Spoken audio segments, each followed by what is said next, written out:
Plate decoration वाली जो है अराउंड 4 to 5,000 की बिकती है। मतलब पहले ना आंख पहले आपकी जो है आपको ऑब्जर्व करती है, बाद में आपकी इंटरनली चीज़ों को देखा जाता है कि पास के 40-50 लोग, सिर्फ 40-50 लोग जो आपको एक्सेप्ट करने को तैयार नहीं, आपके टैलेंट को या आपका मजाक उड़ा देते हैं। आपको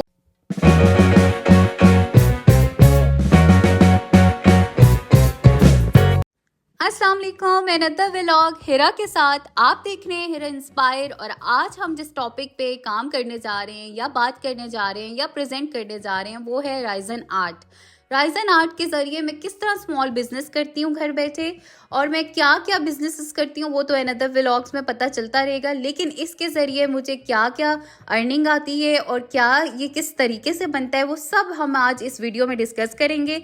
ये कुछ प्लेट्स आज मैंने बनाई थी, वैसे तो मैं बहुत सारी बनाती हूँ, लेकिन आज जो मैंने बनाई थी मैंने कहा कुछ आप लोगों के साथ शेयर क्यों ना कर ली जाए। इसके साथ साथ मैं आप लोगों को ये भी बताऊंगी कि YouTube ने मेरा कितना साथ दिया, अब ये मेरे लिए कितना अहमियत रखता है, मैं आप लोगों को ये सब डिस्कस करूंगी इस वीडियो में। चलें जी, वीडियो स्टार्ट करते हैं। आपको बताते हैं कि राइजन के लिए सबसे ज़्यादा अहमियत रखने वाली चीज़ है वो इपॉक्सी है। इपॉक्सी के बगैर तो आपका राइजन कंप्लीट ही नहीं हो सकता।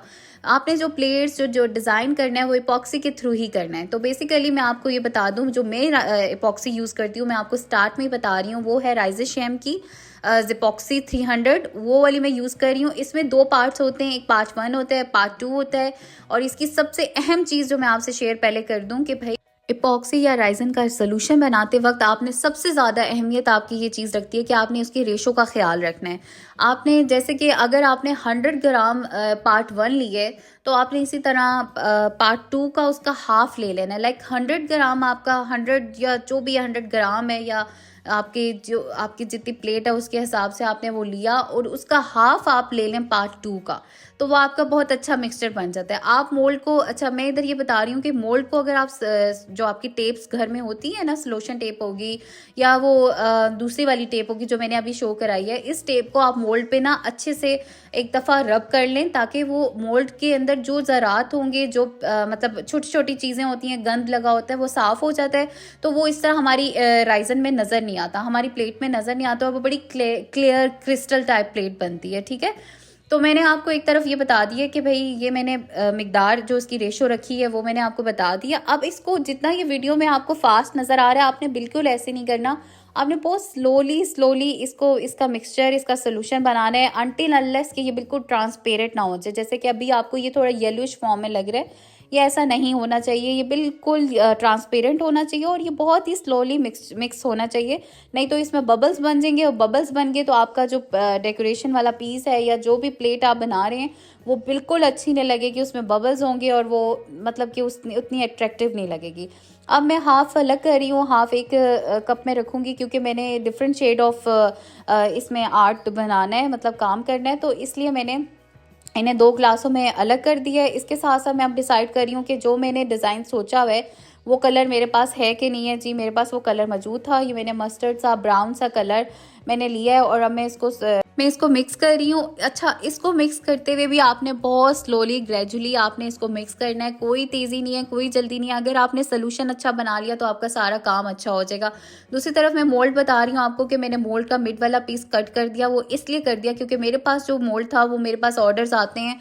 लाइक मुझे अक्सर कहा जाता है केक की प्लेट्स बनानी है, वो जो 3 लेयर्स वाली केक वाली प्लेट्स होती है ना, मैं वो बना के देती हूँ। तो मैं अब मुझे ये था कि भाई ये मैंने यूज़ कर लिया है, मेरा इतना कोई ख़ास नहीं, मेरा इसका इस्तेमाल मैंने नहीं ले लिए हैं, तो मैंने इसके बीच मिड से काट के तो मैंने ये प्लेट या फ्रेम बनाना ज़्यादा मुनासिब समझा। अच्छा, दूसरी तरफ जो है मैं डिफरेंट शेड्स ऑफ कलर, जो भी आप अगर आप आर्ट कर रहे हैं तो आप अपने हिसाब से कलर्स का डिसाइड करेंगे। ये जी लिक्विड फॉर्म वाले इंक वाले कलर्स हैं। एक तरफ में अच्छा, जो मैंने पहले कलर जो मस्टर्ड ब्राउन कलर मैंने यूज़ किया था वो रीका का था, और अभी जो मैं यूज़ कर रही हूँ वो इंक कलर है, वो मैं यूज़ कर रही हूँ क्योंकि जो पहला वाला था वो पाउडर फॉर्म में था और दूसरा वाला ये इंक फॉर्म में है। ये थोड़ा ट्रांसपेरेंट और थोड़ा मतलब ये देख रहे हैं आप एक्वा सा कलर दे रहा है, और दूसरे जो होते हैं वो थोड़े गोल्ड मतलब शिमरी टाइप कलर्स होते हैं। ठीक है, अब मैं एक येलो कलर यूज़ कर रही हूँ। जो मैंने आर्ट बनाना है उसमें मुझे 3-4 कलर्स की ज़रूरत है, तो मैं इसलिए ये यूज़ कर रही हूँ। अच्छा, आगे मैं यूज़ करूँगी, मेरे पास वाइट कलर नहीं था, तो मैंने सोचा कि भाई मेरे पास आइडियाज़ तो हैं, क्रिएटिविटी तो है, तो क्यों ना मैं एक वाइट पिंक वाले शिमर को, जो मेरे पास शिमर्स पड़े हुए थे, मैंने वो यूज़ करते हुए मैंने उसका डिज़ाइन बनाना चाहा। तो आप देख रहे हैं कि भाई मैंने वो ओपन कर लिया। वो भी मैंने सारी जो इपॉक्सी बनाई हुई थी ना, राइजन बनाया हुआ था उसके अंदर मिक्स करना है। इन सारे चारों पांचों कलर को आपने राइजन के अंदर मिक्स करना होता है, तभी आप वर्किंग कर सकते हैं। इसके साथ साथ ये कुछ फ्लावर्स हैं, जो राइजन के फ्लावर्स आपको मिलते हैं वही यूज़ इसमें होते हैं। मैंने वो कुछ पिंक फॉर्म में ओपन कर लिए, कुछ येलो फॉर्म में ओपन कर लिए। अब मैं यहाँ पे मोल्ड के अंदर जो है मस्टर्ड ब्राउन कलर को मैं पुट कर रही हूँ। अब मैं इसको सेट कर रही हूँ कि ये थोड़ा नीचे आ जाए। इसके बाद जो है मैं इस स्टिक के ज़रिए आपने काम करना है। अच्छा देखिए, मैंने यहाँ पे ग्लव्स नहीं यूज़ किए हुए, मैंने वीडियो देखते हुए अभी नोट किया, मैंने यहाँ पे ग्लव्स नहीं यूज़ किए हुए। लेकिन आपने मस्ट, अगर आप पहली बार काम कर रहे हैं या आखिरी टाइम भी कर रहे हैं, आपने ग्लव्स का ज़रूर इस्तेमाल करना है, क्योंकि ये राइजन आपके हाथों पे लग जाए तो बहुत ज़्यादा आपको एक बेचैनी, एक एलर्जी सी रहती है, और सबसे ज़्यादा इससे ड्राइनेस हो जाती है, ये उतरने में भी टाइम लेती है, और ये आपके सांस के लिए भी अच्छी नहीं है। आप कोशिश करें कि इसे मास्क पहन के, मास्क तो मैंने पहना हुआ था, मास्क पहन के इसको इस्तेमाल करें। ये दोनों चीज़ें आपकी इस राइजन आर्ट में सबसे मोस्ट इम्पॉर्टेंट चीज़ें हैं, ठीक है। आपने इन चीज़ों का बहुत ख्याल रखना है। अच्छा, जो सोल्यूशन था वो मैंने पुट कर लिया अंदर। अब मैं इसके साथ हीट गन के थ्रू इसको थोड़ा सा मैं हीट करूँगी, क्योंकि हीट गन अगर आप करेंगे, मतलब हीट इसको देंगे, तो एक अच्छा सा जो बबल्स, आपके जो थोड़ी बहुत बबल्स रह जाती हैं राइजन के अंदर, वो कहीं ना कहीं रह जाती हैं। आप जितना अच्छा सोल्यूशन, मतलब उसको मिक्सचर क्यों ना बना लें, तो वो रह जाती हैं। तो हीट गन के थ्रू आप उसको भी ख़त्म कर सकते हैं। तो बेसिकली ये सारे आर्ट में हीट गन का भी बहुत इंपॉर्टेंट रोल है, वो होना आपके पास बहुत ज़रूरी है। देखिए, ये चंद चीज़ें अगर आपके पास हैं तो आपके पहले बार की इन्वेस्टमेंट है। हर बिजनेस स्टार्ट करने से पहले आपको कुछ ना कुछ इन्वेस्टमेंट करनी पड़ती है। वो इन्वेस्टमेंट करने से इन रिटर्न आपके पास आ भी उसी तरह रहा है। तो आप कोशिश करें कि चीज़ों को अच्छी तरीके से पहले कुछ थोड़ी बहुत ख़रीद लें, जो बहुत इंपॉर्टेंट चीज़ें हैं, और उसके बाद उनका इस्तेमाल करें, ताकि आपका कुछ रिजल्ट भी आए और देखने वाला, पब्लिक लेने वाली, कस्टमर लेने वाली या देखने वाली आपको अप्रिशिएट भी कर सके आपके काम को। आधी चीज़ें आप ले लें, आधी चीज़ें आप ना लें, तो वो उतनी, मतलब खूबसूरती नहीं आएगी, उतनी क्लैरिटी नहीं आएगी, कस्टमर को भी पसंद नहीं आएगा। देखने वाले, वो कहते हैं ना, आंख पहले आपकी जो है आपको ऑब्जर्व करती है, बाद में आपकी इंटरनली चीज़ों को देखा जाता है कि भाई आप कैसे इंसान है। इसी तरह ये वाला फार्मूला सबसे ज़्यादा इसी चीज़ों पे इस्तेमाल होता है, जब आप कोई इस तरह की कोई अट्रैक्टिव चीज़ बना रहे होते हैं, कोई डेकोरेशन वाली चीज़ बना रहे होते हैं, कोई आर्ट वर्क कर रहे होते हैं, तो उसमें सबसे पहले आपकी अपीयरेंस ही जज करी होती है। उसके बाद उसको देखा जाता है कि वे जज किया जाता है कि एक्चुअल आपने चीज़ बनाई क्या है, इसमें आपका पॉइंट ऑफ व्यू क्या था, आपका थॉट क्या था। अच्छा, आर्ट की सबसे खूबसूरती ये कि मैंने एक चीज़ नोट की है पेंटिंग और राइजन वर्क में, वो आपका डीप डाउन आपका थॉट बता रही होती है कि भाई आप एक्चुअली आप चाह क्या रहे थे, इसके पीछे थीम क्या थी आपकी। मैं चाह रही थी कि ऊपर बादल हों, थोड़ा सा येलोइश फॉर्म हो। अच्छा, मेरे पास वाइट कलर नहीं था, तो मैंने कहा चलो मैं इस ग्लिटर्स के थ्रू थोड़ा सा इसे पॉपअप कर लेती हूँ। नीचे थोड़ी सी ज़मीन सी, वो ऐसी मिट्टी वाली होती है ना, ब्राउन ज़मीन, वो बना देती हूँ, उसके ऊपर कुछ फ्लावर्स लग जाएंगे। तो मैंने ये सोच के अपने थॉट्स बना के इसको बनाने की कोशिश की। बनाने के बाद भी आपको जब शो कराऊंगी तो आपको प्रोमिनेंट हो रहा होगा कि भाई आज सर मेरा थॉट क्या था। तो आर्ट में आपकी क्रिएटिविटी बहुत अहमियत रखती है। ये नहीं है कि आपने मुझे देखा और अपना बना दिया। मैंने कुछ कॉन्सेप्ट ज़रूर लिए होते हैं बहुत अच्छे, जो बहुत हाई लेवल के लोग होते हैं, या गूगल पे डिज़ाइन देख लिया, पिनिंटरेस्ट पे देख लिया, आगे पीछे डिज़ाइन हम देख सकते हैं, लेकिन हम एज इट इज़ वैसा नहीं बना सकते। हम अपनी कुछ क्रिएटिविटी उसमें लाना बहुत ज़रूरी है, तभी आप कोई काम सीखते हैं, तभी आप आगे बढ़ सकते हैं। अच्छा, मैंने आपसे डिस्कस किया था, अब यहाँ पर आने की बारी आ गई है कि आपसे ये डिस्कस किया था कि यूट्यूब ने मेरा कैसे साथ दिया। देखिए, यूट्यूब एक ऐसी जगह है जहाँ पे आप बैठ के अपना वो टैलेंट जो आपको लोग रिजेक्ट कर चुके होते हैं, जो आपको आपके आसपास के 40-50 लोग, सिर्फ 40-50 लोग जो आपको एक्सेप्ट करने को तैयार नहीं, आपके टैलेंट को, या आपका मजाक उड़ा देते हैं, आपको मतलब डिग्रेड कर देते हैं। उसी तरह यूट्यूब पे जो लाखों करोड़ों लोग बैठे हुए, मिलियंस ऑफ पीपल यहाँ पे बैठे हुए हैं, उसमें से अगर 1000 आपको रिजेक्ट कर रहे हैं तो 5000 आपको एक्सेप्ट करेंगे। इसी तरह आपको कोई मिलियंस एक्सेप्ट कर रहे हैं तो कुछ मिलियंस आपको अगर रिजेक्ट कर रहे हैं तो कुछ मिलियंस आपको एक्सेप्ट भी करेंगे। तो ये वो प्लेटफॉर्म है, ये वो जगह है जो मैं कहती हूँ कि यहाँ पर आकर ऐसा नहीं है कि आप अपनी हदों को भूल जाएं, अपनी लिमिट्स को भूल जाएं। मैं बार बार एक ही बात कहती हूँ कि भाई अपनी हद में रहते हुए आप जानते हैं आप टैलेंट रखते हैं, आप लोगों को कुछ सिखा सकते हैं, आप कुछ अच्छा मैसेज दे सकते हैं, कुछ अच्छा गाइड कर सकते हैं, तो ये प्लेटफॉर्म सबसे बेहतरीन है। और यूट्यूब की अहमियत के बारे में मैं आप लोगों के साथ अपनी जर्नी में बताती रहूँगी, क्योंकि ये मेरे लिए बहुत अहमियत रखता है। मैंने किस तरह स्टार्ट किया, क्या मेरा थॉट था इसके पीछे यूज़ करने का, और ये मेरा कैसे आगे साथ देगा, और मैं इसको हमेशा इसके अपने साथ रखना चाहती हूँ, क्योंकि मैं लोगों के साथ में अपने सब्सक्राइबर्स के साथ जो जो मुझे देख रहे हैं उन सब के साथ जुड़े रहना चाहती हूँ, क्योंकि मेरे ज़िंदगी का मकसद था, मैं चाहती थी कि मैं अपना टैलेंट शो कराऊं और लोगों को अपने थ्रू, अपनी सोच के थ्रू अपना मैसेज दूं। कुछ लोग सीख सकें, कुछ लोग आगे बढ़ सकें, कुछ लोग मोटिवेट हो सकें, कुछ लोग गाइड हो सकें। ये बहुत ज़रूरी है आज भी, इस 2024 में भी। लड़कियां जो हैं अभी भी बहुत सारा अपने आप का नहीं कर पा रही हैं, तो उनको मोटिवेट करना या उनके लिए कुछ करना हमारे लिए बहुत ज़रूरी है। अच्छा, मैंने आपको यहाँ पे ये भी बताना था, ये एक प्लेट किस तरह सेल होती है, इसकी क्या प्राइस होती है। ये एक प्लेट डेकोरेशन वाली जो है अराउंड 4 to 5,000 की बिकती है, मतलब सेल होती है। और इसी तरह अगर आप मज़ीद निकाह प्लेट बनाती हैं, फ्रेम्स बनाती हैं, वो आगे मैं आपको शो कराऊंगी, तो वो जो है एक 7,000 की बनती है। इनके इंचेस पे डिपेंड करता है, इनकी चीज़ों पे कि भाई क्या आप यूज़ कर रहे हैं, किस तरह का डिज़ाइन बना रहे हैं। लेकिन मैं इतना कह सकती हूँ, एक प्लेट जो है आपकी 4 to 5,000 में आराम से जाती है। तो आप इस काम को ज़रूर सीखें और इंडिपेंडेंट होने की कोशिश करें कि जो जो काम आप कर सकती हैं। अगर अनमैरिड हैं तो फिर आप ज़रूर अपने आप को कहीं ना कहीं बिजी रखें और अर्न करने की कोशिश करें, अपनी कुछ सेविंग रखें, अपने घर वालों का भी ख्याल रखें, अपना भी ख्याल रखें, एटलीस्ट अपनी इंडिपेंडेंसी का ज़रूर ख्याल रखें, अपनी फ्रीडम का ख्याल ज़रूर रखें, अपनी ज़रूरियात, अपने अखराजात को खुद जिम्मेदारी उठाने की कोशिश करें। दूसरी तरफ मैं दोबारा प्लेट एक छोटी मिनी वाली अब आपको बना के दिखा रही हूँ कि भाई मैंने पिंक और ब्लू में वर्क किया है। सारा ब्लू बैकग्राउंड दे के एक साइड पे मैंने ब्लू फ्लावर्स का इस्तेमाल किया और एक साइड पे मैंने पिंक फ्लावर्स का इस्तेमाल किया है। सेम उसी तरह प्रोसेस होगा। मैंने कहा जब कुछ इपॉक्सी पड़ी है, जब मैं काम कर ही रही हूँ, तो क्यों ना आपको दूसरा फ्रेम भी बना के दिखा दूँ।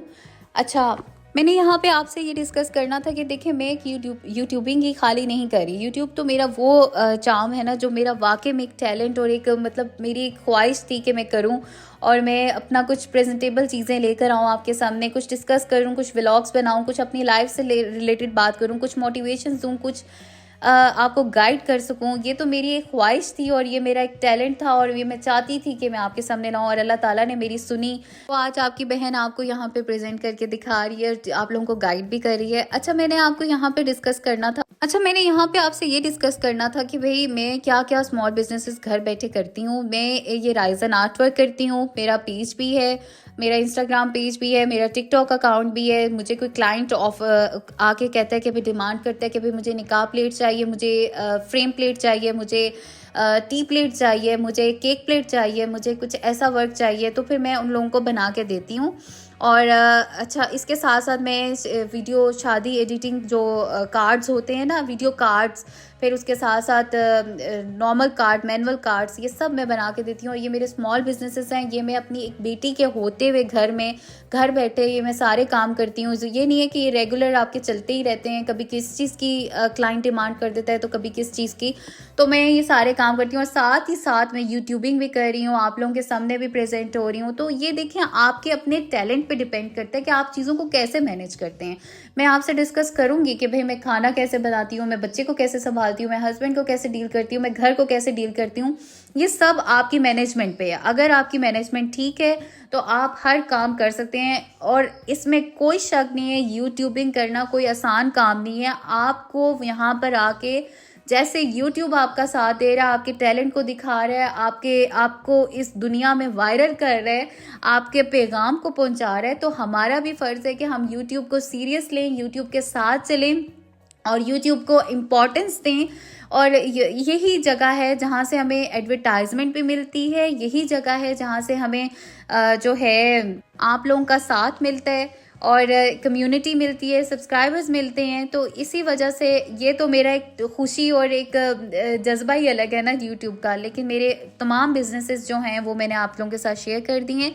ये मिनी बिजनेसेस हैं, स्मॉल बिजनेसेस हैं। ये आप लोग भी कोई ना कोई टैलेंट सीखें, अगर नहीं है तो उसे सीखने की कोशिश करें और अपने टैलेंट का इस्तेमाल करें। आज तमाम लड़की को अपने घर बैठे, मैं बार बार एक ही बात कहती हूँ, उसे कमाना चाहिए। ये जी मेरा तैयार हो गया फ्रेम, अब ये थोड़ा वेट है, अभी थोड़ा नहीं, अच्छा खासा वेट है। अब मैं इसे उठाऊंगी और ड्राई करने के लिए रख दूंगी। ऑलमोस्ट मेरा एक पूरा दिन लगता है, रात और पूरा दिन मतलब मेरा लगा है। तो ये ड्राई होता है क्योंकि सर्दियाँ ड्राई होने में थोड़ा टाइम लेता है। मैंने सुना है वैसे सर्दियों में ड्राई जल्दी हो जाता है एपॉक्सी जो है, लेकिन अच्छा खैर मेरा तो वही जो टाइम लगा मैंने आपको बता दिया। अब मैं आपको शो करा रही हूँ कि जी ये मैंने, अच्छा ये एपॉक्सी करते वक्त राइजन का काम करते वक्त आपने इस चीज़ का बहुत ख्याल रखना है। ऐसी जगह पे बैठे जहाँ पे आपको अपनी अम्मा अब्बा से डांट ना पड़े, क्योंकि उसका दाग जाता नहीं और वो बड़ी मुश्किल से जाता है। अच्छा अब मैं आप लोगों को इस मोल्ड को उतार के दिखाऊंगी। ये रहा मेरा काम कि भाई मैंने बहुत मेहनत से बनाया और इसका रिजल्ट क्या निकला है। अब मैंने इसे मोल्ड से उतार लिए।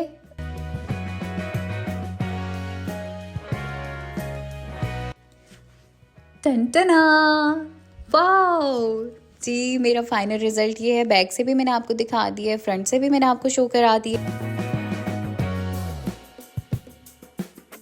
चलते हैं सेकेंड मोल्ड की तरफ के ये जो मैंने मिनी वाला बनाया था पिंक और ब्लू के शेड में। अब इसको मोल्ड को उतारते हैं और आपको शो कराते हैं रिजल्ट।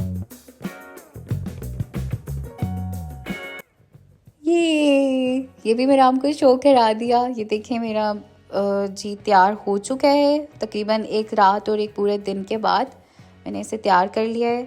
अच्छा जिसको हैंडमेड चीज़ की कदर होगी या जिसको पता होगी उसकी इम्पोर्टेंस, वो ज़रूर इसको अहमियत देगा और वो कस्टमर डिमांड भी करता है। मेरे पास जो कस्टमर हैं वो हैंडमेड को बहुत डिमांड करते हैं, वो बहुत इंपॉर्टेंस देते हैं। तो मैं उनको अपनी क्रिएटिविटी के हिसाब से चीज़ बना के देती हूँ। कुछ वो डिमांड कर देते हैं और कुछ बिल्कुल मेरे पे छोड़ देते हैं। अब मैं आपको शो कराऊंगी जो मैंने प्लेट्स बनाई हुई है। ये निकाह की प्लेट है। अब इसके साइड पे जो मैंने डेमो रखा हुआ है ये जी बिल्कुल, अब यहाँ पे आप निकाह की प्लेट में स्टिकर्स अटैच करते हैं। आपका किस टाइम पे निकाह है, क्या टाइमिंग है, क्या नेम्स हैं, वो सारा अटैच करते हैं। फ्रेम प्लेट्स मैं आपको दिखा रही हूँ, ये डेकोरेशन वाली प्लेट्स दिखा रही हूँ जो वॉल पे अटैच हो जाती हैं। तो ये सारा मैंने काम किया हुआ है और ये सब मैंने डेमो के तौर पे अपने पास रखी हुई है। जब कोई मुझसे कहता है कि आप मुझे कोई अपना काम दिखाएं तो मैं उन्हें शो कराती हूँ कस्टमर्स को। तो आप भी अगर कोई काम सीखते हैं, कुछ करते हैं, तो आप भी ये सब कुछ कर सकते हैं। अपने अंदर एक जज्बा और हौसला रखें। आज वो बातों का दौर चला गया है। आप प्रैक्टिकली जो काम करेंगे लोग आपको अप्रिशिएट भी करेंगे और आपके काम को सराहेंगे भी और आपके क्लाइंट भी बनेंगे। चलें जी अपने वीडियो को एंड करते हैं। लाइक, सब्सक्राइब और बेल आइकन का बटन दबाते हुए जाइए। मेरी वीडियो अच्छी लगी है तो लाइक कीजिएगा। अल्लाह हाफिज़।